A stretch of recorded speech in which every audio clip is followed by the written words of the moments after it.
True Sports episode 103 is on the air. We're back after a 6-day hiatus, or a 5-day hiatus, one of the two. I'm Taylor Phillips, alongside Louis Tenor.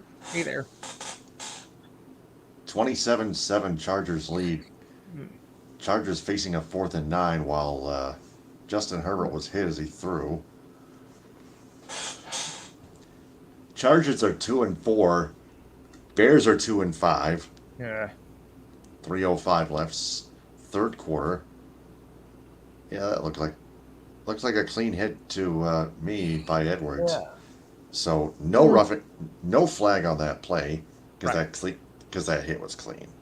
Yeah.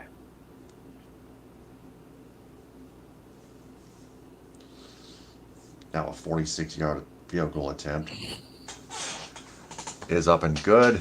And it's now 30-7 Chargers. Oh boy. All right, so the Chargers lead by 23, Oh. still by 3 possessions. Exactly 3 minutes left in the third quarter. This is why I'm not taking the Bears the rest of the year. Yeah. Yeah. Boy.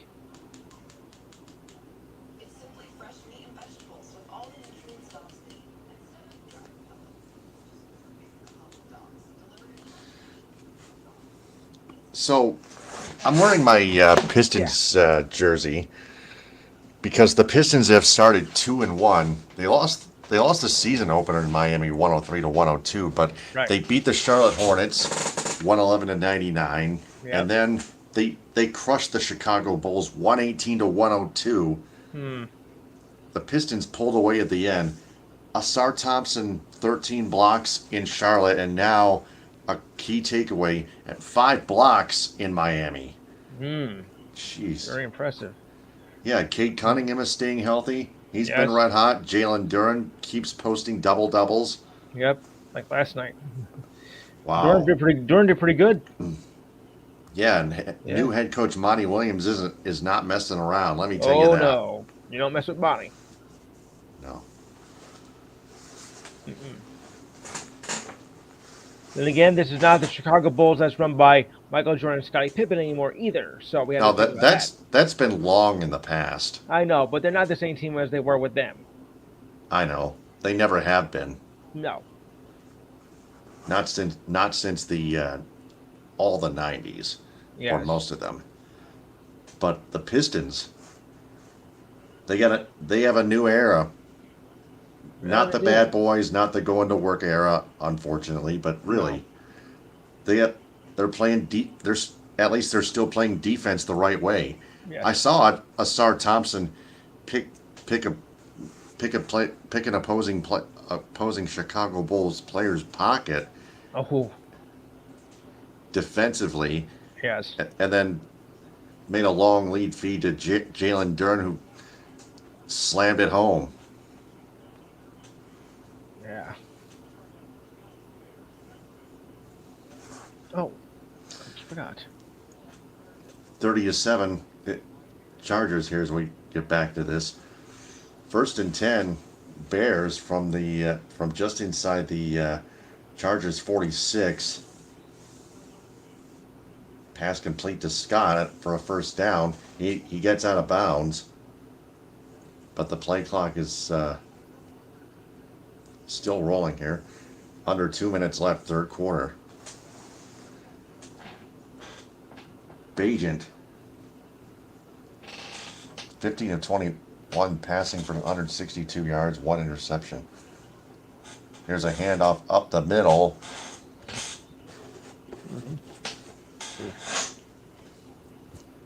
And it's going to be second down. Yeah, 1 interception by Bagent.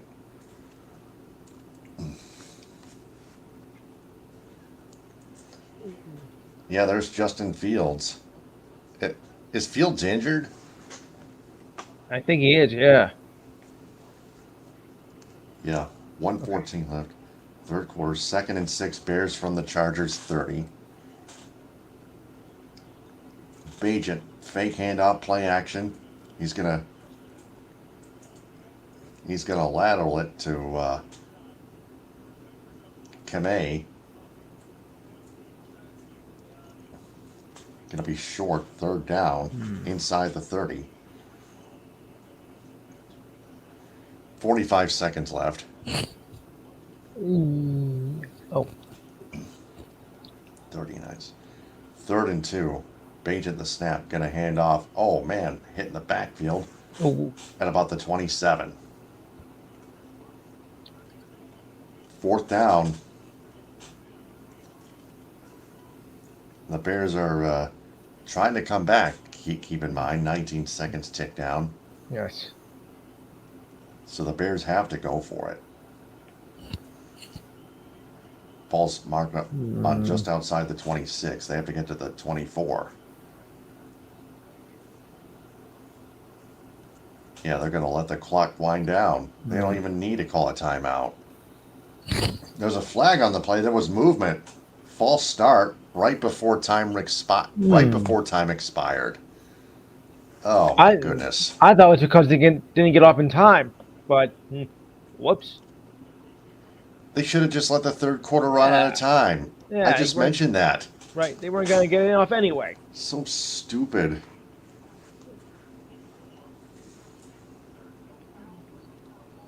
Oh, no foul. No foul. No foul? Unbelievable. It's the end of the third. Well, it is the end of the third quarter. Maybe there was movement after time expired. Maybe, yeah. I think. Let's see. Yeah. Time expired, and then everyone moved. Okay. Yeah. No harm foul there. No. They kept their eyes on the clock, so that's the end of the third quarter. Chargers 30, Bears 7. Boy. Red Wings have lost 3 in a row. Ooh.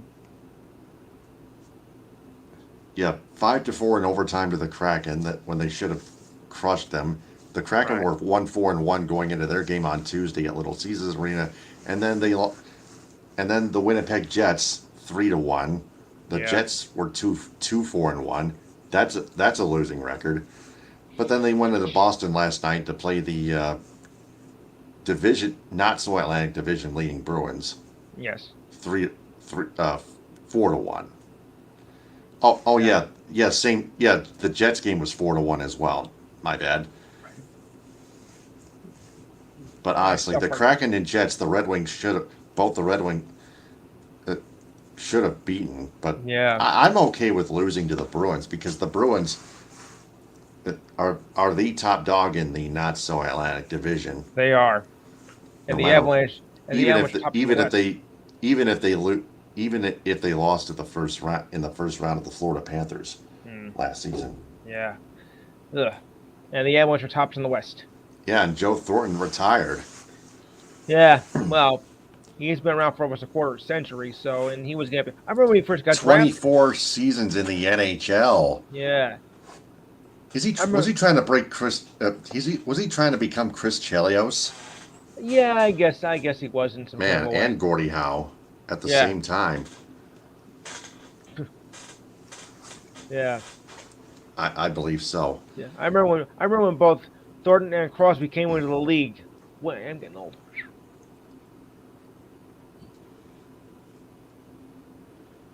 Yep. So, start of the fourth quarter, Chargers and Bears, 30-7. Yes, your True Sports Report is coming up soon, so just hang tight. Bills and Bengals next Sunday night. Yeah. That should be a good one. The Bengals won their game today. Yes. Fourth and 2.5. Bears go for it like they have to. Pass intercepted. The play's still alive. The returner is not down, but now he's out of bounds. Just 12 seconds in, and the Chargers Secondary defense forces a turnover. Oh man, that hit the turf. That should be incomplete. Samuel Yeah. Jr. right now the call on the field is an intercept. The initial call on the field is an interception by Samuel Jr. with 14:48 left in the fourth quarter. Chargers lead the Bears 30-7. The Los Angeles Chargers, that is. But now it's under the officials' review. Unofficial review.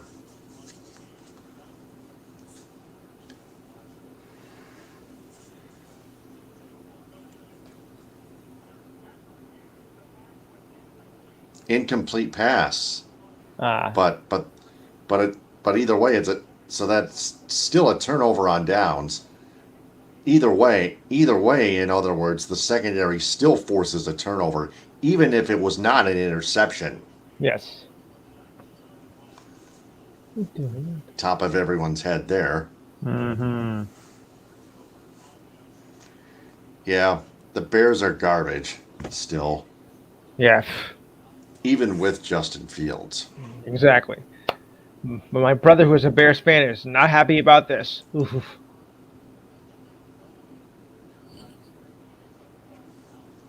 Justin Herbert back in the shotgun. Gonna hand off up the middle. Gonna hand it off up the middle to the 30. Or close to that, second down.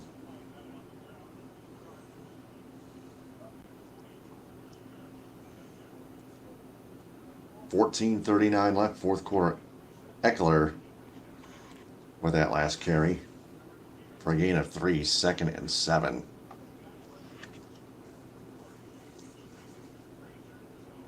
Herbert in the gun. Eckler the lone setback as always, or should I say I formation.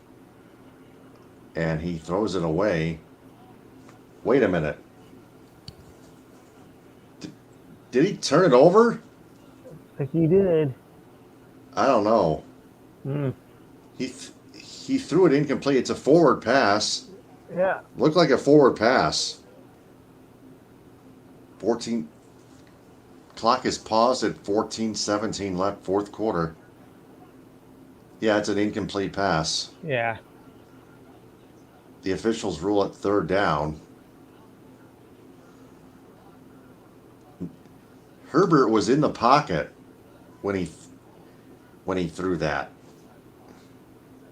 in that fashion. Excuse me for a minute. Okay. All right.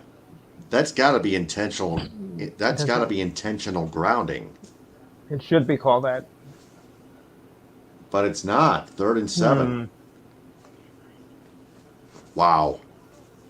Very peculiar. What is intentional grounding anymore? Yeah. There's a deep downfield pass complete at about the 45 of the Bears. Complete and then getting out of bounds. Or staying in bounds, one of the two. 14 minutes left. 1st and 10 Chargers.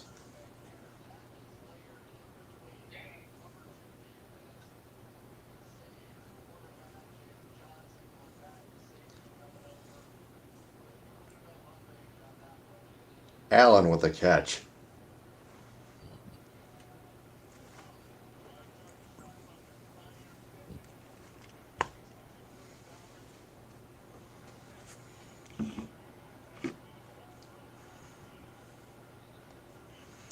Here's another pass complete. A gain of a few, 2nd down. Yeah, I think the Chargers, the way they keep playing here, Yeah. this game is pretty much analytically over. Allen with the 2nd consecutive catch.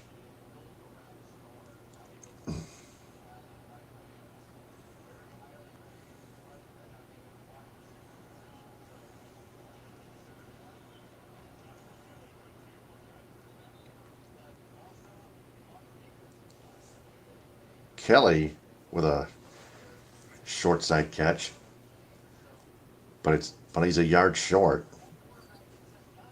3rd and 1. Get down to 12.5 left to play in the fourth quarter.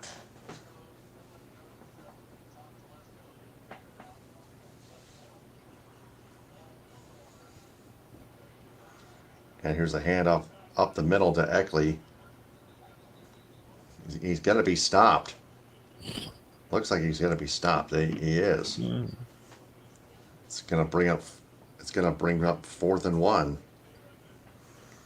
Didn't even gain an inch. So let's see here. Yeah, I would go for it. Yeah. This is 4-down territory.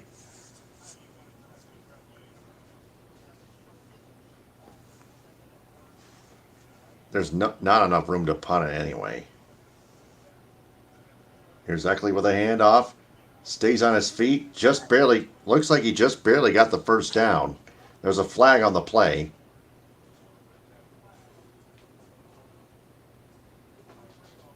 Yeah, it looks like holding on the Chargers. It's going to be a repeat of 4th down. McKitty for holding.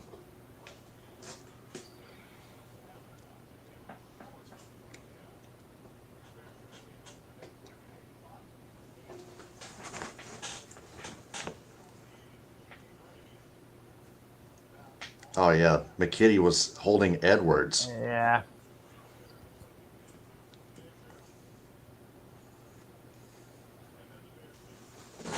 Ah.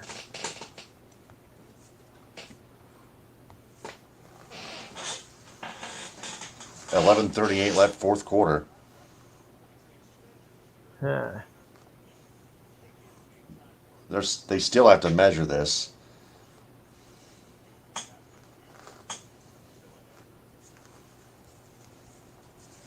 If it's short, then the penalty should be declined. Oh, man. It's short. It's short. So the penalty has to be declined.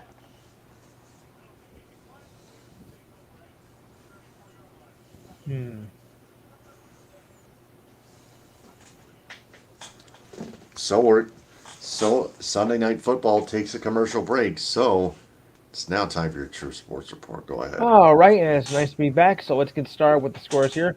We'll start off in the NHL as the Sabres beat the Avalanche 4-0. Wow. Devils over the Wild in a close one, 4-3.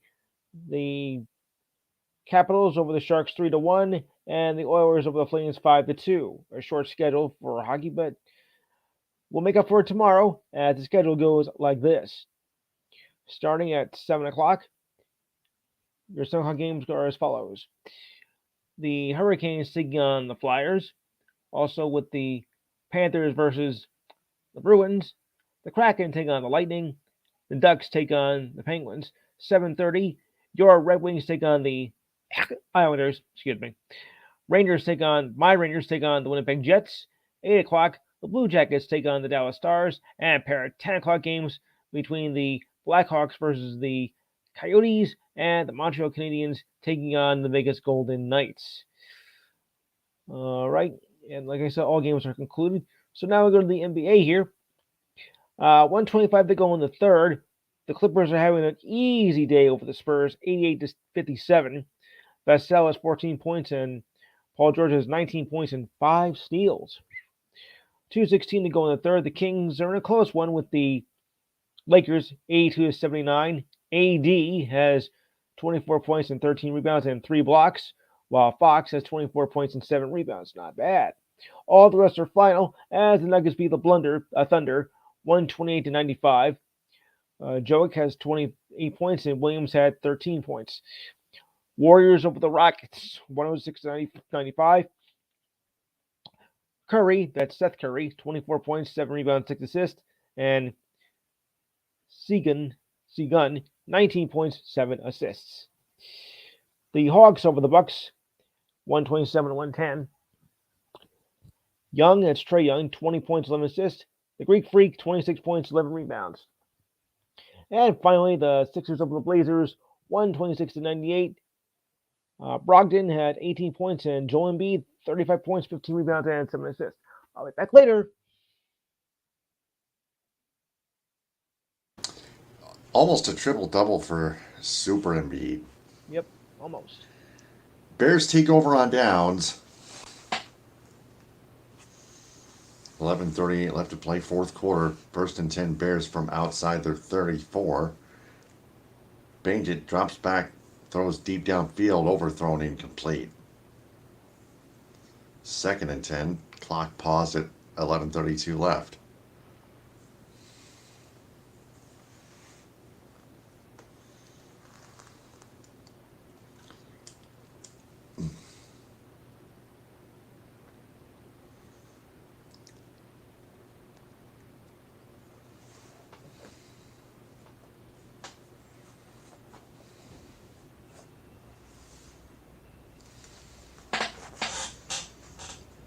Bajent in the shotgun. Trips left, one right. Snap. Drops back, throws. Caught by the tight end outside the 40. That's Tontan. Short, third down. Or Tanyan. Bajent in the shotgun. Evans alone setback. He's going to get the handoff on the snap. Go up the middle and get the first down to the 45. They needed the 44. The previous line of scrimmage was at the 43.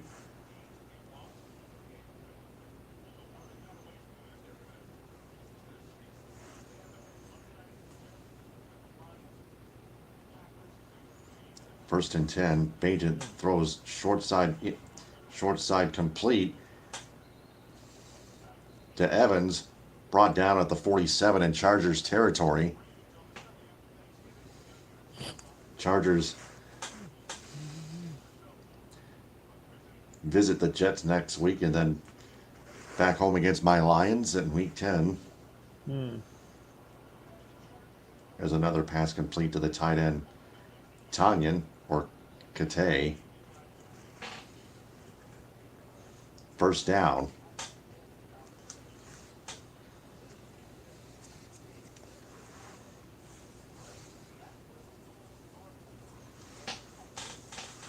Oops. Bajent drops back, throws. Caught short side, inside the 40, inside the 35. That's Evans. Short of the 30, they'll bring up second down, a gain of like 5 or 6. Gain of 6, second and 4 at the 32. Bajent and the Bears go no huddle. Snap, handoff up the middle to Evans. No dice on that. Or not much. A gain of 1, third and 3.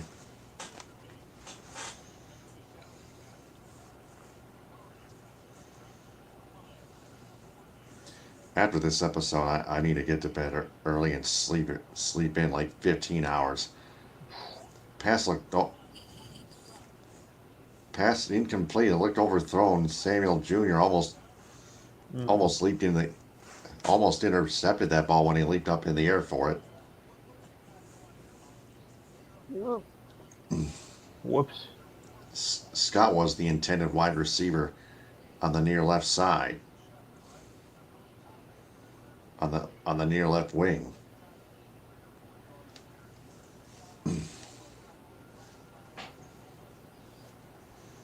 Bears go for it on 4th and 3 from the Charger 31. Bajent drops back, throws up the middle, and it's intercepted. Look caught, but it's taken away. Uh-oh. And with 8:54 left, the Chargers take over, number 3.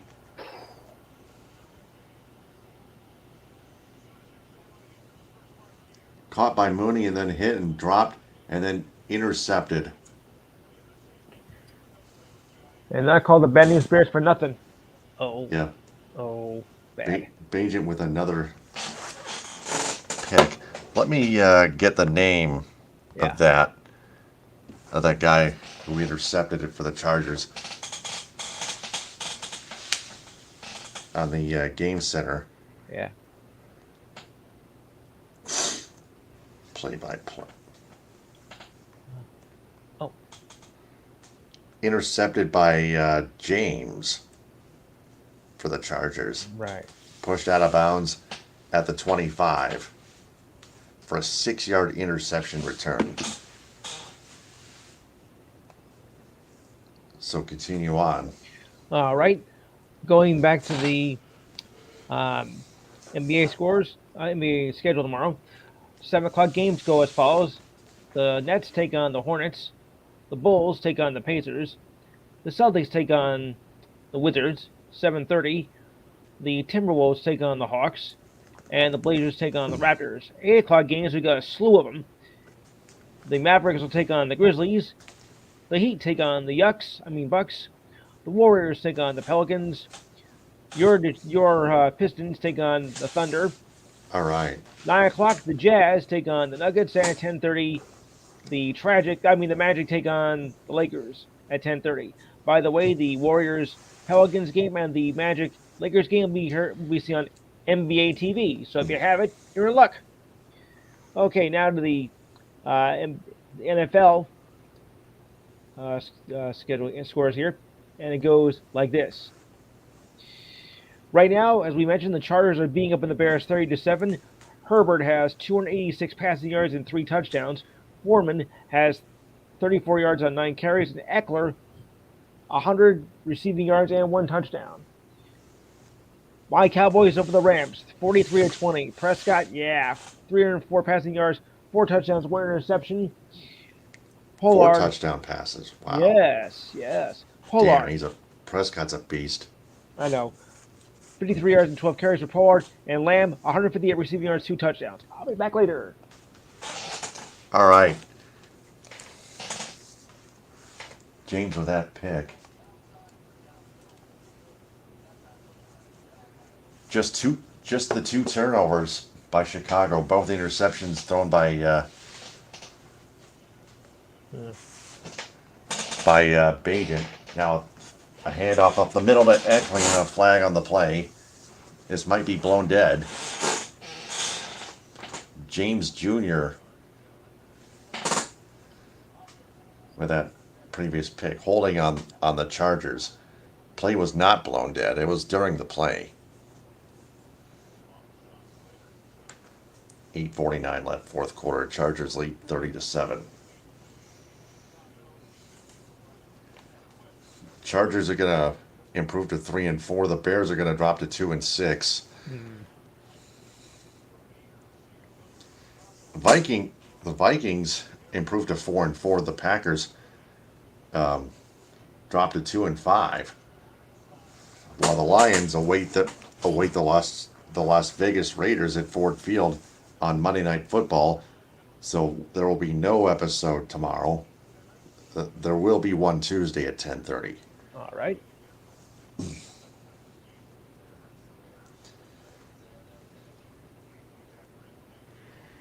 The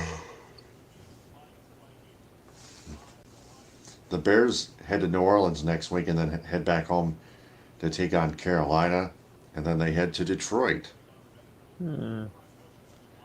Herbert in the shotgun on 3rd and 5. 7:50 left, gets the snap, throws, caught. Near midfield.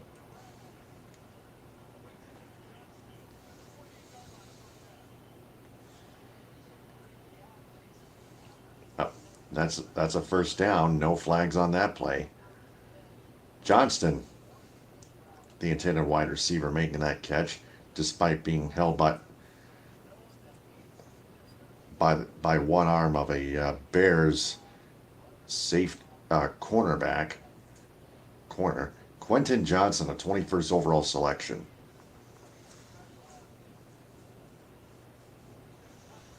Herbert in the gun. Chargers have it 1st and 10 from their own 48. Hand off to Kelly. Gets to the Bears 49 for a gain of 3. 2nd and 7 coming up.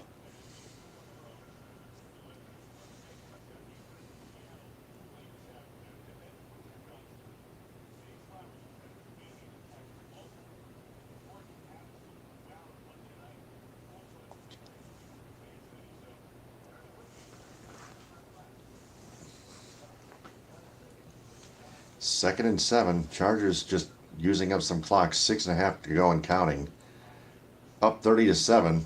Herbert in the I formation this time. He's going to drop back and throw short side complete. And then a fumble. Pinballing. Who's got it? The Bears have it.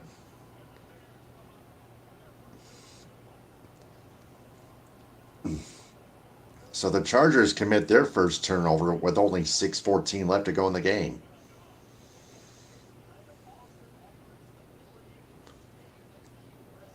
Yeah, he was triple sandwiched. Yeah. When the ball popped out. And he was still on his feet.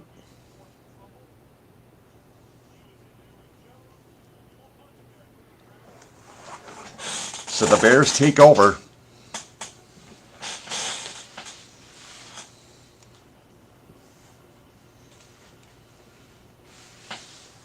All right, so Okay. that takes the game to commercial break. Go ahead. And back we go. All right. The Vikings over the Packers, 24-10. Kirk Cousins had 274 passing yards and 2 touchdowns, but I got more on him later on. Jordan Love had 34 rushing yards and 4 carries, and Osborne had 99 receiving yards. The Titans over the Falcons, 20-23. Levis had 238 passing yards, 4 touchdowns. Derrick Henry, 101 rushing yards and 22 carries, and Hopkins had 128 receiving yards and 3 touchdowns. The Saints over the Colts, 38-27. Derek Carr had 310 passing yards, 2 touchdowns. Taylor had 95 rushing yards on 12 carries, and Shaneed had 153 receiving yards and 1 touchdown. The Dolphins over the Patriots, 31-17. Tagliavada, Tua, that is 324 passing yards, 3 touchdowns, 1 interception. Mostart, 46 rushing yards on 13 carries and a touchdown, and Waddle had 121 receiving yards and 1 touchdown. Here's what I like. The Jets over the Giants in the Battle of New York in overtime, 13-10. Zach Wilson, who's been improving as a quarterback, passed for 240 yards and 1 touchdown. Barkley had 128 rushing yards on 36 carries, and Garrett Wilson has 100 receiving yards. By the way, I don't think those two are related. Yeah, Barkley's back, but Danny Dimes, no. Jaguars over the Steelers, 20-10. Trevor Lawrence had 292 passing yards, 1 interception, and 1 touchdown. Antolay Jr., 79 rushing yards on 24 carries, and Ingram, 88 receiving yards. One more note, if I can squeeze in here. Eagles over the Commanders, 38-31. Howell, 397 passing yards, 4 touchdowns, 1 interception. Robinson, 59 rushing yards and 10 carries, and Brown, 130 yards on 2 receiving yards and 2 touchdowns. 1st and 10. Bears. Bajan in the shotgun throws short side complete at the 40. Gets outside the 40. That's Johnson. Down at about the 42. Bears had it 1st and, or should I say the 38. 38. That was a gain of 3, 2nd and 7. Bears had it at the Charger 41 previously to begin this drive. Another short side pass complete to Johnson, but he's going to get brought down for a no gain. 3rd and 7. Bears are still trying to hurry. 5.5 to go, 4th quarter. I think too little, too late. Yeah. That's what I was saying a bit earlier. Still a 3 possession. It's a 3 possession game. Yeah.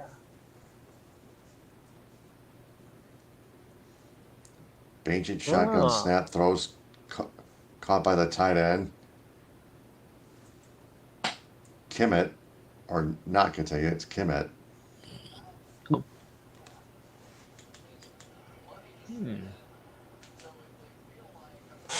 4:50 left and counting.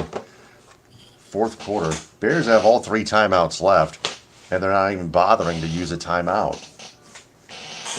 No, I don't blame him for that. Whoa. No. Bajent throws deep up the middle, caught inside the 15, about the 12 by Komet. But again, that's the tight end. You That don't was want that, to. that was a quick play for plenty of yardage. Yeah.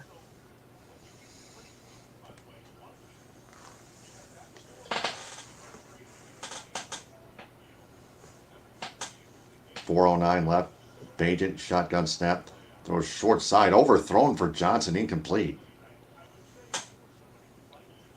You don't want to use up your timeouts before the 2 minute warning because then you're going to really be in trouble. Yeah. The clock is paused at 4:06.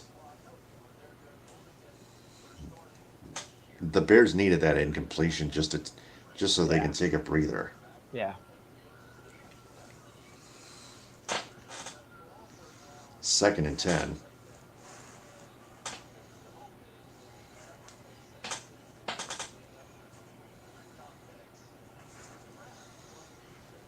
Bajent in the shotgun.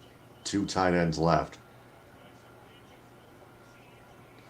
He's going to throw deep while dropping back, overthrown for Mooney in the end zone, incomplete. Far right side. 4 minutes flat left in the fourth. 3rd and 10 for the Bears. Chargers lead 30-7.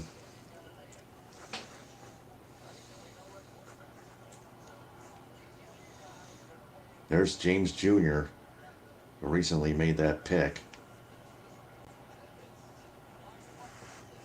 3rd and 10. Now a man left in motion. Here's a pass complete.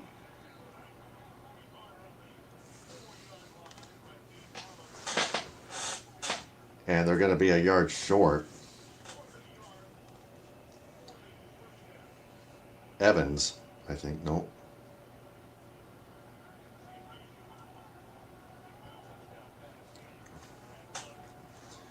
Fourth and 1. They're going to check that. 4th and 2. Looks like 4th and 2. They have to get to the 3. The ball is spotted at the 5. This is like high school football. Yeah. Bears get the first down up the middle to the 1. 3:06 left. Bears are trying to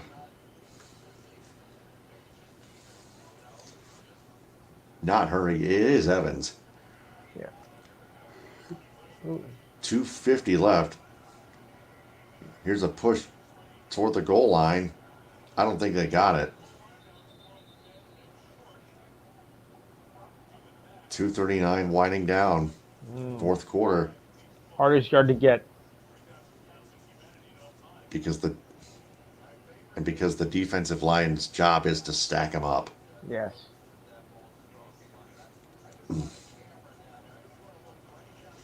Here's another stack. I think the Bears got in. Hold on. No signal yet. Touchdown. 2:12 left.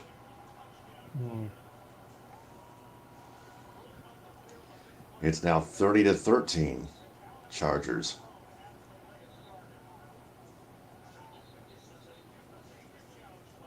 Borom getting into it a little bit. 10 yards, 41. 10 plays, 41 yards, 4:02 elapsed time of possession.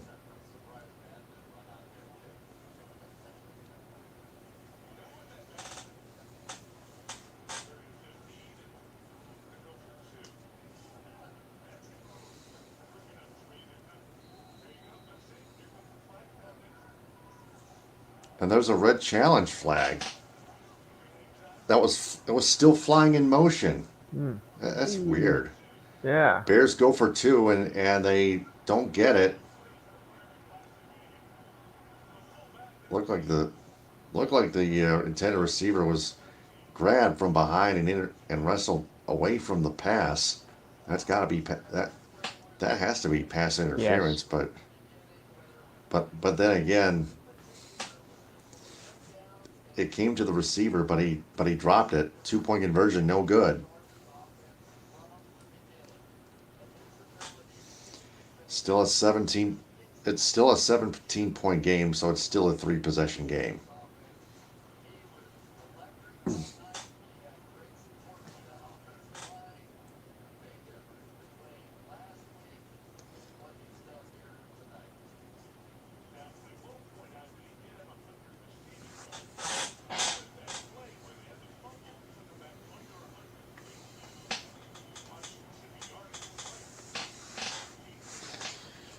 So the Bears will try to kick off.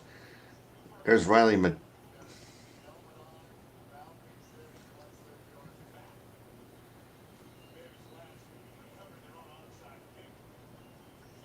Another primetime game wasted. Yeah, the Bears and Chargers have losing records. Yeah. No contest for the NFC North. And there's an onside kick, of course. The Bears think they, no, the Chargers think they've recovered, and they do, and they have it.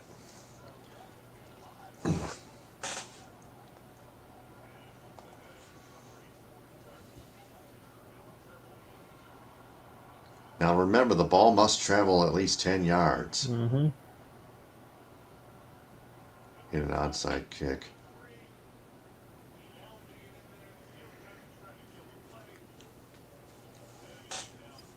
The whistle blew.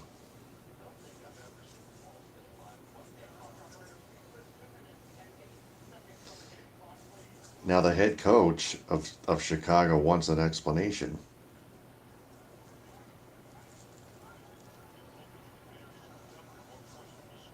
2:08 left.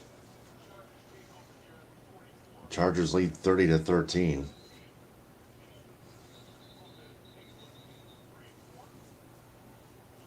Now there's a timeout being called. Both teams. Oh well, an official's timeout. Both teams each have all 3 timeouts left. Herbert in the eye with 1 setback. Guess the snap is going to hand off up the middle to number 28, and that takes the game to the 2-minute warning. Okay. All right, so continue on. The Panthers over the Texans, 15-13. Young had 235 passing yards, 1 touchdown. Pierce had 46 rushing yards on 12 carries, and Thielen had 72 receiving yards. Seahawks over the Browns, 24-20. Geno Smith had 254 passing yards, 2 touchdowns, 2 interceptions. Where were you winning with the Jets, you idiot? Walker III had 66 rushing yards and 8 carries, and Cooper had 89 receiving yards. Here's a shock for you. The Broncos over the Chiefs. That's right, I said the Broncos over the Chiefs, 24-9. Patrick Mahomes had 241 yards and 2 interceptions. Williams had 85 rushing yards on 27 carries, and Travis Kelce, 58 receiving yards. The Ravens over the Cardinals, 31-24. Dobbs had 208 passing yards, 2 touchdowns, 2 interceptions. Edwards had 80 rushing yards, 3 touchdowns and 19 carries, and McBride had 95 receiving yards and a touchdown. Riley also want to comment. After today, the 49ers losing in Philly, granted they won, don't look strong. And I had my question about Detroit, but this is anyone's conference. Best believe it. The entire NFC in technicality. It's all even, no real favorite. Now, there are quite a few favorites, Riley. Right. The Lions, the Eagles, the Chiefs, the Jaguars of all teams. I'm shocked. Look out for them. The Lions were the only team from NFL on CBS at 5-2 to be listed as a pretender. I strongly disagree with that. I'm sorry. No, I think you're right. That's just a bad look on Yeah. on national media. I'm sorry. The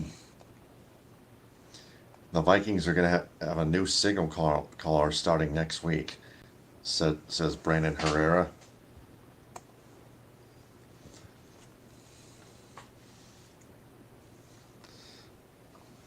For now, the Chargers have this one pretty much wrapped up. 40 seconds tick down. Just one more knee, and that'll be all she wrote. 4th and 7. Oh, yeah, 4th down. If they turn it over on downs, then the Bears get the ball back. The Chargers will call their first charge timeout. So continue. The Bengals over the 49ers 31-17. Brock Purdy, 365 passing yards, one interception.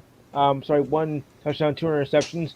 Mixon had 87 rushing yards, 16 carries, and one touchdown. And Kittle had 149 receiving yards. And for Thursday's game, the Bills over the Bucks, 24-18. Here's the punt. And a fair catch made outside the 15. At least the 16, maybe the 17 will get the official. We'll see the official spot momentarily.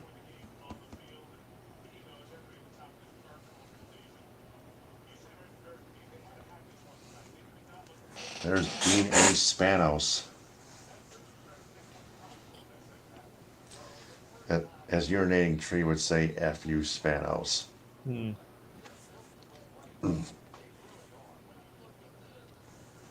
the Bears will take a knee in defeat formation.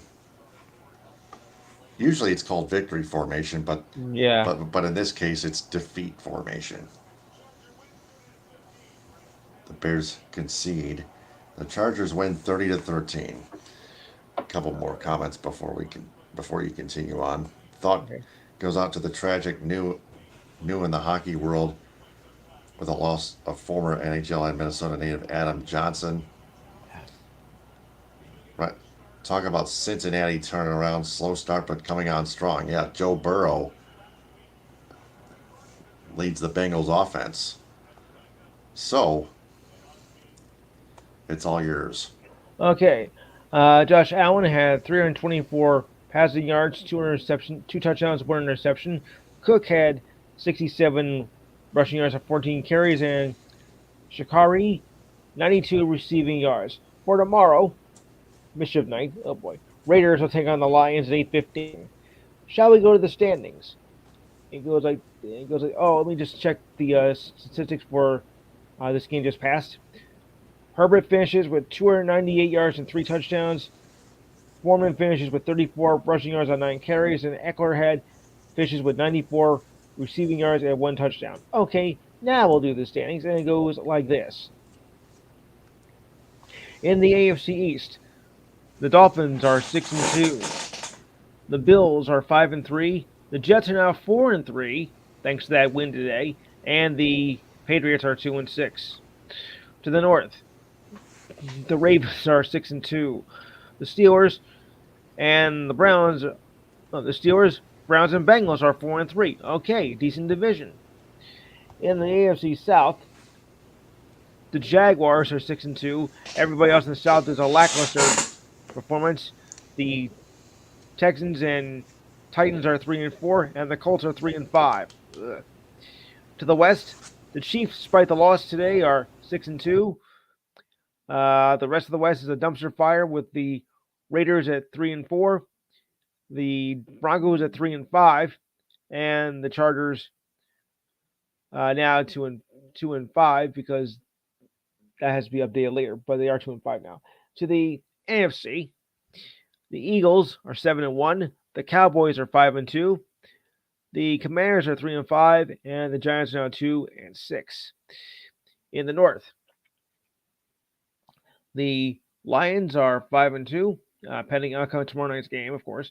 Vikings are 4-4. The Packers 2-5, and so are the Bears. Miserable. In the South, Falcons and the Saints are tied 4-4. The Bucks are 3-4, and the Panthers are 1-6. NFC South is pathetic again. And the West, the Seahawks are 5-2. The 49ers are 5-3. Losers are now 3 in a row. The Rams are 3-5, and the Cardinals are 1-7. Wow, that's nasty. All right, and of course, tomorrow is Game 3 of the World Series. The series is tied 1 game apiece, and Scherzer is going to be pitching for the Rangers, and Brandon Padlet will be pitching for Arizona. All games will start at 8:03 for the remainder of the series. Well, at least up to Game 5. Game 6, we'll check that if we go to it. Well, first, let's get there. All right, so now on to the news items of the day.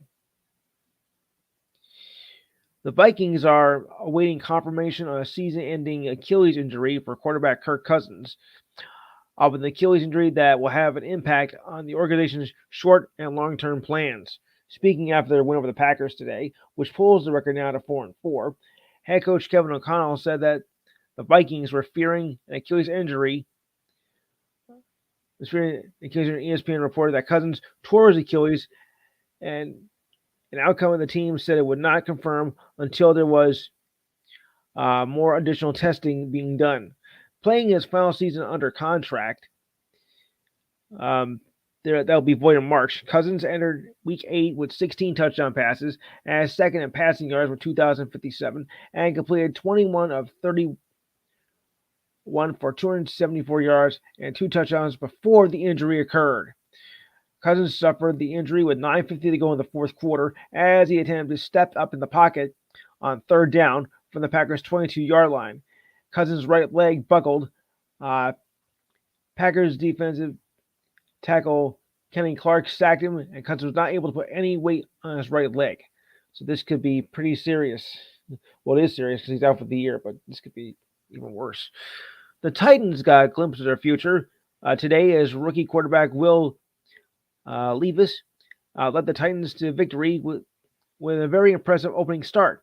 He completed 19 of 29 of his passes for 238 yards and 4 touchdowns. 3 were to DeAndre Hopkins as the Titans beat the Falcons in a much-needed win. The rookie quarterback joins Vikings quarterback Fran Tarkenton versus the Bears in 1961 and Titans quarterback Marcus Mariota in 2015 as against the Buccaneers as only the third player in NFL history to throw 4 touchdowns in his first career game. The first touchdown was to Hopkins, was a 47-yard strike in the first quarter. The second was a 16-yard pass that hit Hopkins in stride, so he could make his way into the end zone. The final touchdown to Hopkins came on a pump fake to Levi's, moved Falcons safety Richie Grant out of position, and Hopkins hit Levi's for a score of 61 yards. Not bad for a rookie.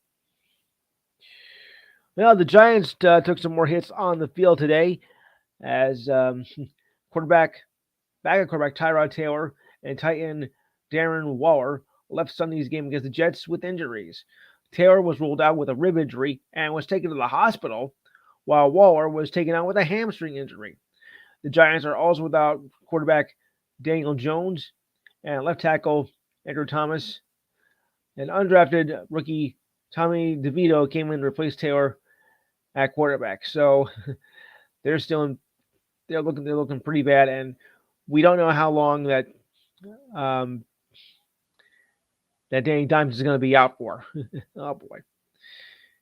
Steelers safety Minka Fitzpatrick suffered a hamstring injury midway through the first quarter against the Jaguars and was ruled out for the rest of the game. Fitzpatrick went down on the Jaguars' second series. Steelers' second series. The safety who leads the Steelers with 54 tackles walked the field slowly under his own power. He was briefly evaluated in the blue sideline injury tent before heading back to the locker room. He was listed as doubtful, but then was downgraded to out late in the first quarter. A slick field due to light rain falling in Pittsburgh had impact during the game. Wide receiver Deontay Johnson also slipped earlier in the game.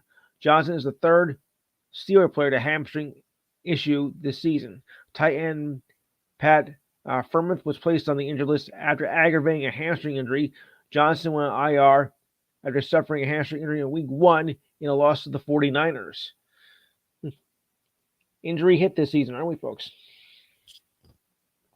The D-back second baseman, Ketel Marte, broke the postseason hitting record in Game 2 last night of the World Series, which was his 18th straight postseason hit. Marte unseated former Hall of Famer Derek Jeter, Manny Ramirez, and Hank Bauer, who won 7 World Series tied with the Yankees. The first 4 games of Marte's streak came in 2017 after he hit safely in all 14 of this year's postseason games, all with the D-backs. With the D-backs against the Rangers last night, and even up the series at 1 apiece in a 9-1 victory, which I did not see coming very much, because I thought after what happened in Game 1, I thought maybe they would lose their momentum. Obviously not. The Dolphins have activated cornerback Jalen Ramsey from the injured list, paving the way to make his season debut against the Patriots. Cornerback Pari Nickerson was released in a corresponding move. Ramsey injured his left meniscus on the second day of training camp in July and underwent surgery the next day. He spent the first 7 weeks of the season on the injured reserve list, but his 21-day activation window was opened on October 18th. Sources said to ESPN on Thursday that the Dolphins expected Ramsey to play against the Patriots, or I call it them. Ramsey replied there was a chance that he would. Dolphins coach Mike McDaniel was non-committal on Friday when asked whether Ramsey would start along with cornerback Xavier Howard, who was out with a groin injury.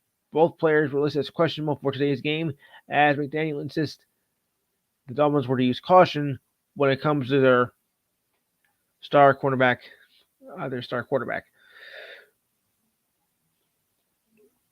As I said, Scherzer will start for Game 3 as the series moves to Arizona. Scherzer missed a month as he suffered a muscle strain on his shoulder before starting 2 games in the ALCS against the Astros. He pitched in Game 7, but left after he allowed 2 runs on 44 pitches. Yet the Rangers cruised to a Game 7 victory and won the AL pennant. Game 3 of the ALS was his first start since September 12th. The right-hander allowed 5 runs in 4 innings. The trade acquisition from the Mets struck out the final 2 batters he faced in a 63-pitch outing. The series are tied at 1 as the D-backs won by a score of 9-1 Game 2. Rangers manager Bruce Bochy says Scherzer is stretched out to give the Rangers what they need for Game 3 as the series moves to Arizona for the next 3 games, which is now a best-of-5 series. Yeah. Titans have informed that quarterback Derrick Henry that they do not plan to trade him, despite inquiring rumors about the Pro Bowl running back. This does not mean that he can't be traded before Tuesday's deadline, but the Titans say they do not plan on trading him. League sources believe that as much as he has meant to the Titans, it would make sense for the organization to explore trade possibilities for Henry, who is playing on an expiring contract and will be a free agent at the end of the year. Henry is due to make $6.4 million this season. Not an easy contract for another team to accommodate at this point. Despite speculation of connecting the Cowboys to Henry, the Cowboys have not expressed interest in trading the former Offensive Player of the Year, according to sources. If Henry were to be traded, a deal would have to be in place by the end of the day tomorrow, because any acquiring team would likely have to modify its contract for cap savings, a restructured contract that would have to be in place by 4 p.m. tomorrow. Well, you only got 16 and a half hours left. Ooh. So, although the Titans said they would not trade Henry, The key point will come by 4 p.m. tomorrow. League sources believe that Henry could still be traded, though there is not much interest in him across the league this year because of his age, production, expiring contract, and cost for the rest of the year. Boy, you're making this tough. Yeah. The New York Giants are targeting a Week 10 return for Giants quarterback Daniel Jones, which will be up against the Cowboys. Jones could possibly return for next week's game against the Raiders, though it is very unlikely, as he has not been cleared yet for contact. This leaves the Cowboys as the most likely case for Jones to return, though the Giants and Jones, now in his fifth year, are still adjusting and adapting to his progress on a week-to-week basis. Delaying Jones' return will leave him with 2 more weeks to regain strength in his left arm and be cleared medically as the Giants continue to proceed with caution. But on the road game against the Cowboys is more realistic, providing there are no other setbacks. Well, with the season having so far, that just might be a setback. And there was a chance that Purdy was not going to play in this game, as he was only cleared 4 out of 5 concussion protocols before yesterday. He entered the protocol on Tuesday after feeling symptoms on the 49ers plane ride home from Minnesota Monday night. At that point, he did pass 4 out of 5 of the league concussion protocol steps. They allowed Purdy to participate in limited practice on Thursday, but was a full go on Friday. At that time, he was still questionable for today's game, but still need to attempt a final step in the protocol, which he did clear. The final step required Purdy to be cleared to play full contact by the Niners team doctor and be examined by a neurological consultant. And if the consultant agreed with the team physician that his concussion has been resolved, he would start. And obviously, it had been cleared. Yeah. Purdy appeared to be injured during a quarterback sneak midway in the fourth in a loss to the Vikings when Minnesota linebacker Jordan Hicks had helmet-to-helmet contact in the pile. Purdy did finish with 2 interceptions in the closing minutes of that game. Still, tough break.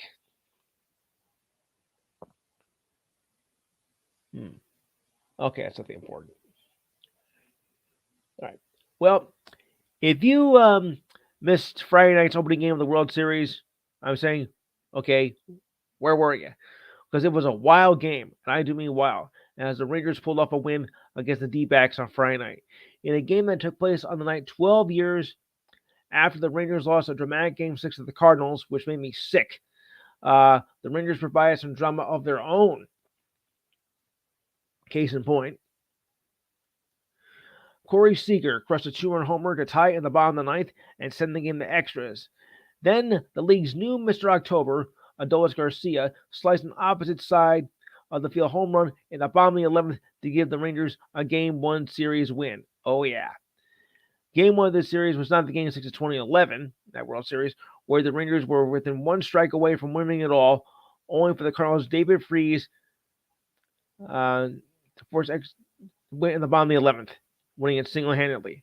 Still, there was a terse, taunt-exceeding, well-played game and stunned the baseball world as they won their league's titles and provided more of the worthwhileness in Game 1. Garcia, who earlier tied Freese's record of 21 postseason RBIs, broke the record on a 97 miles per hour fastball from right-hander Miguel Castro in the 11th inning that ran over the plate into an unstoppable bat of his. Garcia hit 5 home runs and drove in 15 runs during the ALCS and has homered until last night in 5 straight postseason games, 1 short of the record. This was the first walk-off home run in a Game 1 World Series since Kirk Gibson did that 35 years ago, and that famous call by Jack Buck. Seager tied the game as the D-backs closer Paul Subal gave up the first pitch to Seager before Garcia hit the game-winning home run 2 innings later, which I didn't think was going to go out, but it did. All I can say is, what a game. I mean, what a game.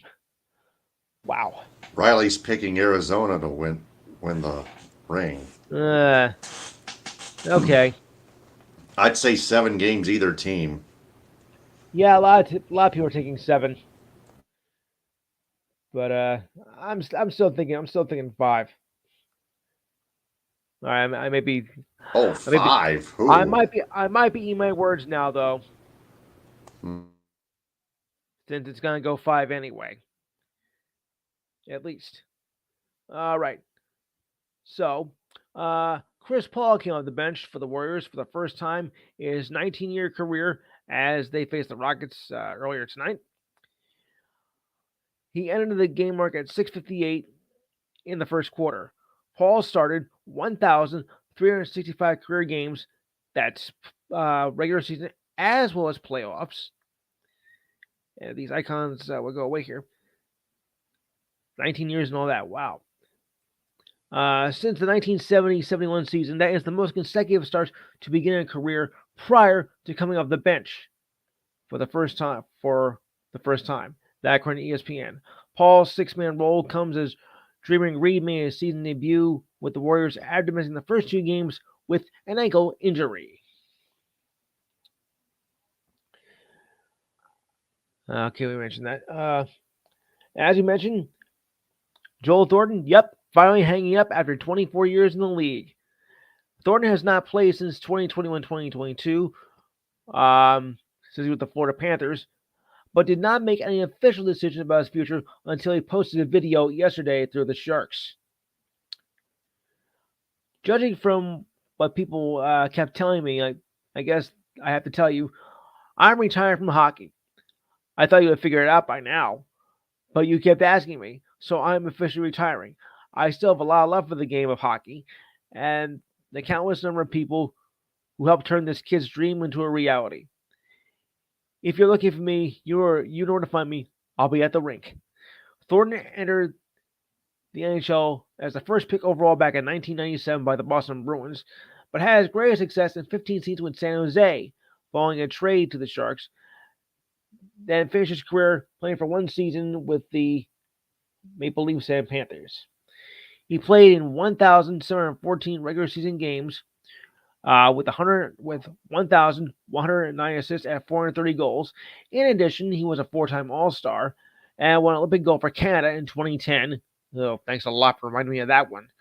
And also won the Hart Trophy as league MVP and the Art Ross Trophy as the top scoring leader in the 2005-2006 season. After being traded to the Sharks, which he came from the Bruins, he finished his career 7th in assists, 12th in points, and 6th in games played. Man, I am really feeling old now. By the Ottawa, way, yeah, Riley agrees with me. 7 games. okay. NBA favorite after week 1. Yeah. NBA favorite. What is your NBA favorite after week 1, Lewis? After week 1, well, it's a little early to say right now because you've Yeah. only played a couple of games. But the way I see it right now, I would think I'm going to go with, well, the Pacers look pretty good so far Okay. in the East. Of course, you can't count the Nuggets. You cannot count the Nuggets, of course. And The defending NBA champs. yes, and an outside chance maybe the Mavs. Okay. Yeah, but of course it's only week 1, so we'll just have to wait and see what that. Ooh, we're in overtime with the Kings and Lakers as the Kings are up now 120 to 124 to 120 with 2:55 to go, and the Nuggets beat the Thunder 2-5. Oh wait, I think I already did that one. I'm sorry, the Clippers over the Spurs, big time. Oh boy, 123 to 83. Yuck. Osman 12 points, while Paul George had 19 points and 5 steals to finish it off. Okay. 40 points. Yuck. Yeah. Some days you got, some days you don't. All right, moving back over to the news headlines here. The Ottawa Senators placed defenseman Thomas Chabot on the long-term injured reserve list yesterday. Chabot is expected to miss 4 to 6 weeks with a hand fracture. Coach DJ Smith announced on Friday that Chabot was injured while blocking a shot in a win over the Islanders on Thursday. He had 3 assists while averaging 24 minutes of ice time in 7 games this season that he's played so far. That he's played. Chabot has 232 points with 53 goals in 388 games and was selected 18th overall in the 2015 draft. Zach LaVine may have been the star of last night's game with a career high of 51 points, yet came up on the losing end as they lost to Europe as the Pistons beat the Bulls last night, and the score was not even that close. Jalen Duran, who scored 23 points and 15 rebounds in the Pistons' win over the Bulls, said he feels comfortable in his second season, but it's not because of me. Duran, who does not turn 20 until November 19th, my teammates and coaches have helped me make the game a lot easier. LaVine's 50-point effort is the first 50-point game by a player this season, as the first Bulls player since Michael Jordan to score 50 points, get this, without an assist. That occurred back in November of 1996 against the Miami Heat. 50 points without an assist. Wow. This is now our third year together, and we know how the business works, said LaVine. We love each other. DeMar DeRozan is one of my best friends. In case you're just tuning in, the Pistons won that game 118 to 102 over the Bulls. We talk all the time, but we had to figure out how to make it all work. LaVine was a game-time decision as he was recovering from back spasms. Cade Cunningham scored 25 points and 10 assists and ended a 15-game losing streak to the Bulls, while Alec Burks scored 18 points off the bench. LaVine, who was 19 for 32, scoring 20 points in the third, giving him 39 points, but Jaden Ivey's three-pointer the buzzer gave the Bulls a 7-point lead. Cunningham started the fourth quarter with a 3-point play to put the Pistons up by 13. However, LaVine scored 10 points to help get the Bulls back within 6 with 8.5 minutes to play in regulation. The problem for the Bulls was that LaVine did not get enough offensive help, and the Bulls could not get enough stops. Happens all the time. 2 free throws by Cunningham put the Pistons up by 12 with 2.5 minutes to go in the fourth quarter, and at that point the game was out of reach. So for Chicago, it was a lot of bull. That's bad. All right. True. Very bad pun, I know. All right, Chris Middleton did not play in today's game against the Hawks, as the Bucks will monitor his workload, as the 3-time All-Star continues to return from off-season knee surgery. Middleton played 16 minutes in Thursday's opening victory against the Sixers. Bucks coach Adrian Griffin said the team chose to rest him today, the first of back-to-back games for the Bucks. So early in the season too. Wow. Griffin said that Middleton is expected to be back for the next game against the Heat. This is just being smart, ramping him up, said Griffin. So after practice Saturday, he participated in practice on Saturday and looked good. He appeared in just one preseason game where he had 6 points and 4 assists and 3 rebounds against the Sixers, though he only played 4 minutes in the second half and none in the fourth quarter. Last season, he played 33 games after missing the first 20 as he was recovering from wrist surgery, and then later he missed 18 straight games with a sore right knee. He underwent surgery on his knee during the off-season.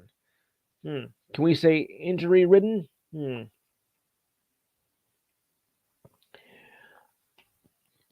Okay, Draymond Green made his debut against the Rockets today.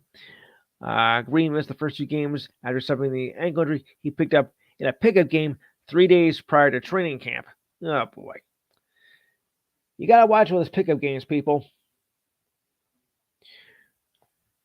All right. The Suns' new backcourt was missing in action as Devin Booker was ruled out for last night's game against the Jazz with an ankle injury.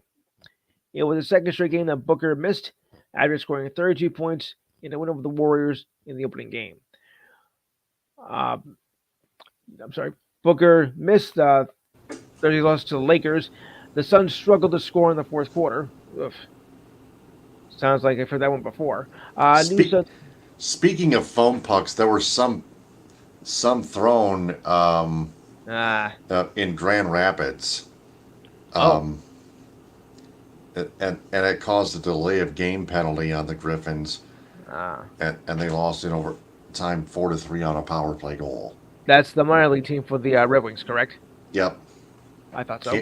fans can't do that. No. Nine people were ejected because of that. So we have more than one idiot of the week. We have all 9 of them. Okay. Almost 10. Wow. New Suns guard Bradley Beal have been ruled out for the game against the Bucks with a back injury and has not made his debut yet for the Suns after being acquired by the Wizards in off-season trade. Yeah. The Bruins placed forward Milan Lulic on a long-term injured list yesterday. He missed the 2 previous games with a lower body injury he sustained while taking a puck to the ankle in the Bruins' victory over the Kings October 21st. Ooh. By being placed on long-term injured reserve, Lucic will be sidelined for at least 10 games, a total of 24 days in actuality. He has 2 assists in 4 games with the season, his second with the Bruins, his second stint with the Bruins. He first played 8 seasons with Boston in his first time out. The Bruins drafted him in the second round of 2006 and was part of the 2011 Stanley Cup Championship, which was their first time since 1972. Lucic has 233 goals in his career, which includes with the Bruins, the Flames, the Oilers, and the Los Angeles Kings. The Bruins also recalled forward Oscar Steep from Providence of the AHL. Steen, that is. Steen from Providence. All right, well, Victor Wembanyama, well, he's off to a mixed bag of starts. His first game, he had a lot of foul trouble, but did score 15 points, not bad. But in the second game, he shined as the Spurs got their first win of the season. And Kendon Johnson, as he threw down a slam dunk to finish it off. When the ball went through the basket, Wembanyama, or Wemby, already turned the other direction, jumping up and down the court and encouraging the fans to get louder. It was also Wemby's late effort as well. He tied the game late in the fourth quarter and led for good in overtime that propelled the Spurs over the Rockets for their first win of the year. Wembanyama finished with a double-double at 21 points and 12 rebounds to go with 3 blocks and 2 steals, and as the first player to score at least 20 points and 10 rebounds and 3 blocks since Tim Duncan, and the second Spurs player in team history to have 20 points and 10 rebounds in his first 2 games since the Admiral David Robinson. Wemby shot 7 for 19 from the field, but missed all 6 from three-point land, yet was 7 for 8 from the free throw line, and counted when it mattered most. After Rockets forward Jabari Smith missed a three-pointer to tie the game, Wembanyama got the rebound, but was tied up by Rockets guard Dillon Brooks, who spoiled the Spurs win in regulation. In overtime, Wemby gave the Spurs the lead for good with a 16-foot fadeaway on left side Brooks. The Spurs led by as many as 6 in overtime, but was cut to 2 with 17.3 seconds left, thanks to a layup by Jalen Green. Then the Spurs guard Jeremy Shohan knocked down a pair of three throws to put the Spurs up by 4. Johnson finished the game with a slam dunk after Jalen Green missed the layup. Well, you had your chance. Panthers center Sam Bennett, who has yet to play this season,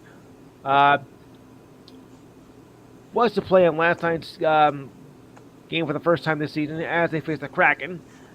Bennett had 44 goals in the last 2 seasons with the Panthers, sustained a lower body injury in a preseason game October 5th against the Tampa Bay Lightning.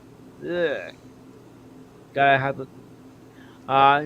Bennett said that it feels great, said of his recovery When you've been out of the game for a while, you do miss it.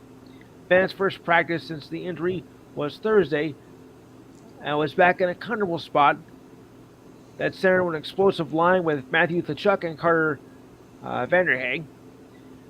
But with Bennett out of the lineup, Tkachuk has yet to score a goal this season, but he does have 6 assists. Verhey scored 42 goals last season and 31 assists last season. But so far he has only 3 goals and no assists. But that's early, folks. Yeah. Let me read the entire statement from the Grand Rapids Griffins organization. Sure. Yeah, typical Spurs over Seattle pick, but it was easy having first overall. But let me read this. The Griffins staged a memorial comeback against Cleveland tonight. I believe the Cleveland Monsters. I would say. Tonight at Van Alloy, scoring twice in the final 3:04 to force overtime. Unfortunately, the actions of a few attendees erased our team's momentum and cost us a chance at victory. They had purchased foam pucks as part of our long-running Throw for Doe charitable fundraiser, but chose to throw them onto the ice after our game-tying goal, resulting in a delay of game penalty to Grand Rapids. Yeah, 9 people. Wow. Yep. Cleveland scored on the ensuing power play in overtime, costing the Griffins the second point in the standings and a 3-game winning streak on home ice. While we're proud of our team's resilient effort and the support of our loyal fans, we can't say the same about those 9 individuals. Their term, out of a crowd of nearly 6,000 who caused this unprecedented situation. Several of them were immediately ejected from the arena, and the owner of every puck thrown has been identified and will be addressed. Furthermore, our organization is actively looking at all possible changes for this promotion to ensure that this activity does not happen at a future game.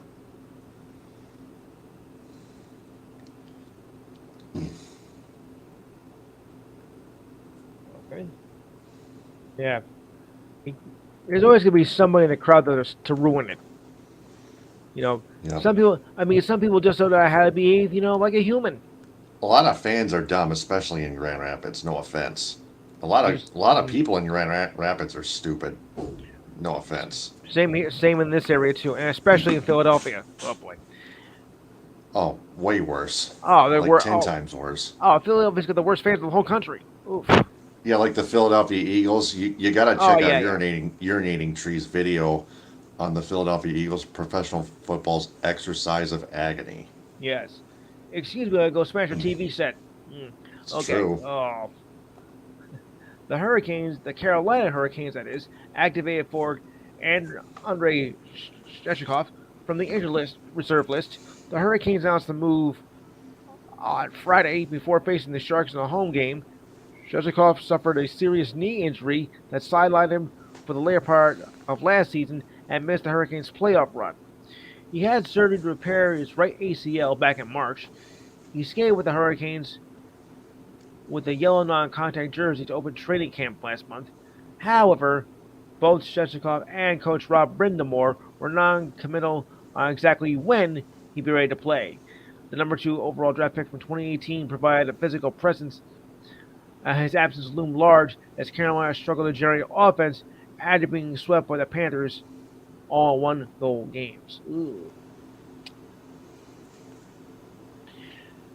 Of course, we all know about the tragedy in Maine this past week. Well, the Boston Celtics acknowledged the victims in the shooting that occurred on, I think it was Wednesday or Thursday. The Celtics players wore the warm-ups of the G League counterpart of the Maine Celtics. The Celtics also donned a band of their jerseys in honor of the state as it recovers from the shooting that ended killing 18 people and injured 13 others at a bowling alley at a bar there. The jersey band simply read Maine and was placed on the above their sponsored logo patch. Just another senseless tragedy, though, folks. Fans also observed a moment of silence with the green and white image of the outline of the state that was displayed on the Jumbotron screen. And our thoughts and prayers are with you. Blazers guard Anthony Simmons will require thumb surgery and will miss 4 to 6 weeks. The announcement was made on Friday. Simmons injured his thumb in Wednesday's opener against the Clippers. According to the Blazers, an MRI revealed a tear of the UCL in his left thumb. Simmons, who scored 18 points, was expected to carry the workload in the backcourt with Damian Lillard. Now with the Bucks, Simmons averaged 21.1 points last season. Shaden Sharp took over for Simmons and scored 24 points despite a loss to the Magic.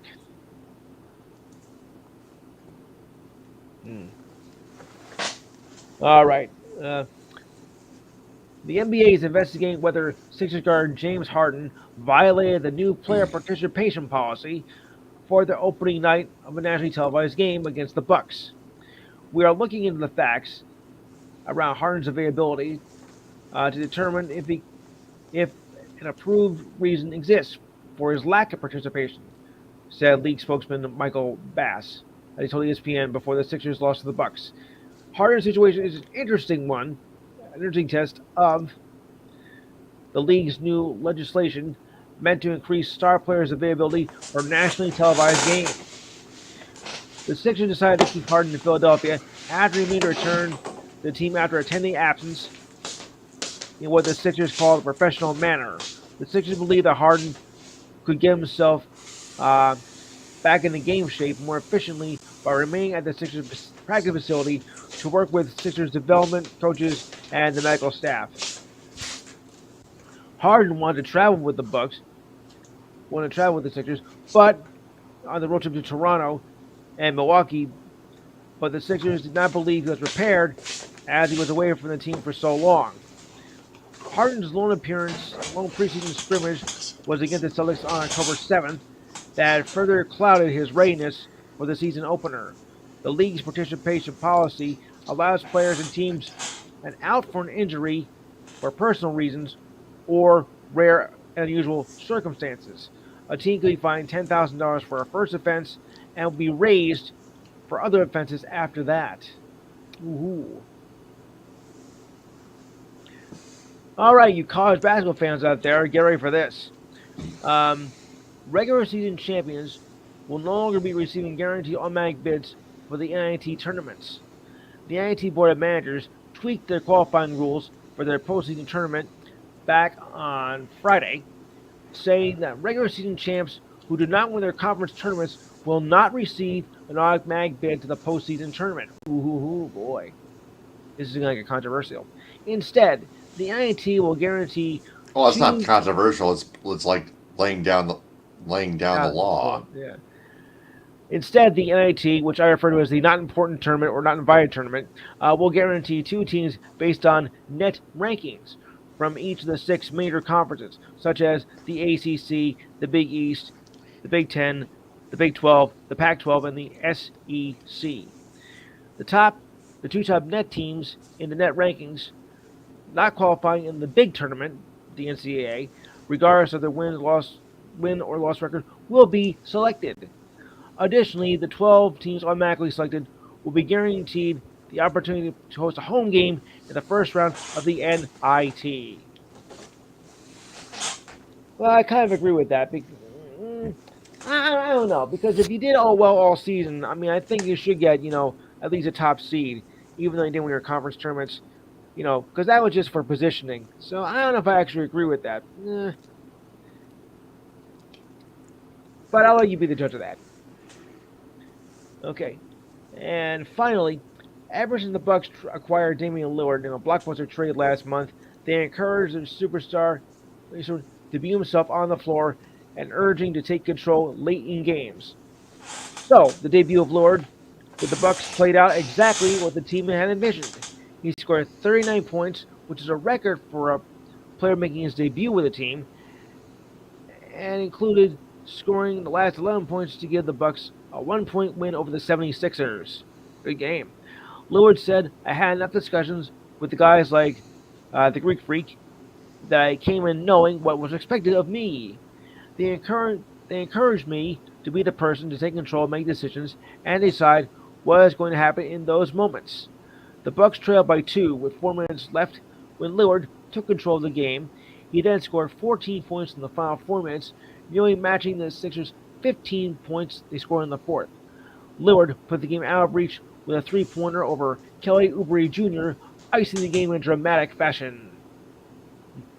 So it looks like they're off to a good start. All right, so just check the final NBA score here. We have a final here as the Lakers beat the Kings. No, I'm sorry, the Kings beat the Lakers 132 to 127 in overtime. AD had a double-double with 30 points and 16 rebounds with 3 blocks. And De'Aaron Fox, 37 points and 8 assists. Oh, my. I think that's all the scoring we have. Just check one thing, and just in case I missed anything. Clippers. Oh, as I mentioned, the Clippers won by 40 points. Yeah, I saw that on TV. Yeah, Minutes Nuggets. ago. Okay, let me erase that because we got the scores done. So on that, we do have actually some MLS soccer here as the playoffs have begun. Kansas City is up on St. Louis 4-1. 77 minutes to go. Houston over Salt Lake 2-1. They lead game one. They lead the best of 2 series 1-0. And Cincinnati beat up on my Red Bulls 3-0 as they're up 1-0 in their series. Thanks a lot. Yuck. Okay, that concludes my report for tonight. I'll turn it back over to you. All right. True Sports episode 103 is in the can. Riley, thanks for watching. Keep those comments coming every episode. Keep watching every episode, by the way, if you can. For Louis Tenor, I'm Taylor Phillips. We'll be back Tuesday night. All right. For episode 104, I believe that's live coverage of the World Series. It'll be game 4. Game 4. Oh, and one more thing. Be careful with all you trick-or-treaters out there on Tuesday night as well, and Mischief Night tomorrow. On that note, have a good night. Yep, ta-ta. Remember, believe it or not, it's true sports. Yes. Stay true, everyone.